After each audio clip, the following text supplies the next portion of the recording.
Place. Position of adverbs of place. அதாவது இடம் என்ற வினைவுரி சொல்லின் நிலைகள்.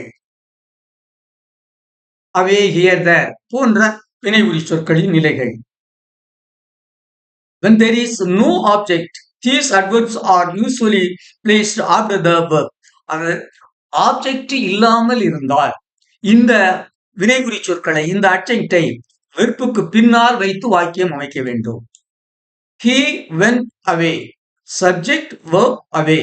Adjunct stands. Adjunct வினைச்சொல்லுக்கு பின்னால் நிற்கிறது. Devi is upstairs. Devi, subject, verb, adjunct. Adjunct வெறுப்புக்கு பின்னால் நிற்கிறது. When there is object, adverbs usually come after the object. ஆனால் வாக்கியத்தில் ஆப்ஜெக்ட் இருந்தால் இந்த adverbs ஆப்ஜெக்டுக்கு பின்னால் வரும். She sent him away. Subject, verb, object, adjunct. Adjunct ஆப்ஜெக்டுக்கு பின்னால் இருக்கிறது. He looked for it everywhere. Subject, verb, object, adjunct. Adjunct stands after the object it. Here, there can be placed before be, come, go plus noun subject.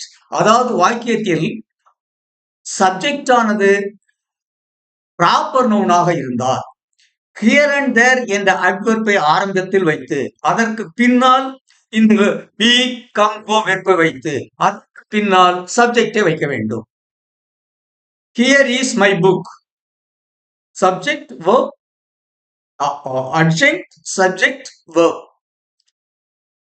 There is Rani. Adjunct, verb, subject.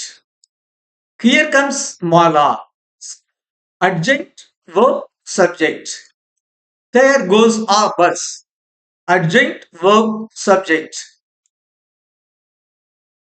When the subject is a personal pronoun, it precedes the verb as usual. அதாவது subject ஆனது I, we, you, he, she, it, they என்ற personal ப்ரோனவுனாக இருந்தால் personal ப்ரோனவுனை முன்னாலும் அதற்கு பின்னால் இந்த B வெர்பை வைத்து வாக்கியம் அமைக்க வேண்டும். There he is. Adjunct, subject, verb. Here I am. Adjunct, subject, verb. Here it comes. Adjunct, subject, verb.